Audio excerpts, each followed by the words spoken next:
تو جب 708ویں رات آئی تو کہنے لگی، شہرزاد اے جواں بخت، ایران میں رہتا تھا نائی۔ وہ نائی تو تھا ہی مگر اس کو بخشا تھا قدرت نے ایک اور نادر گراں تر ہنر بھی، کہ جب بھی کسی مرد دانا کا ذہن رسا زنگ آلود ہونے کو آتا تو نائی کو جا کر دکھاتا کہ نائی دماغوں کا مشہور ماہر تھا۔ وہ کاسہ سر سے ان کو الگ کر کے ان کی سب آلائشیں پاک کر کے پھر اپنی جگہ پر لگانے کے فن میں تھا کامل۔ خدا کا یہ کرنا ہوا کہ ایک دن اس کی دکان پر ایران کا ایک وزیر کہنسال گزرا۔ اس نے چاہا کہ وہ بھی اپنے الجھے ہوئے ذہن کی اثر صفائی کرا لے۔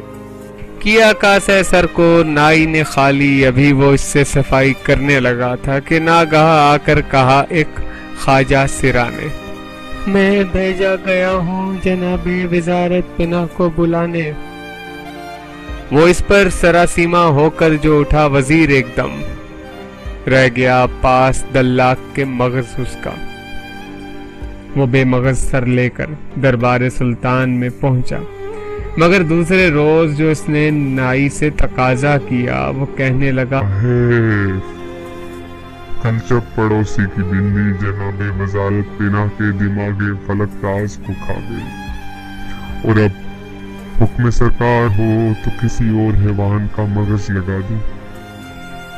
تو دلاک نے رکھ دیا دانیال زمانہ کے سر پہ کسی بیل کا مغز لے کر۔ تو لوگوں نے دیکھا کہ جناب وزارت پناہ اب فراست میں، دانش میں اور کاروبار وزارت میں پہلے سے بھی چاقو چوبند تر ہو گئے ہیں۔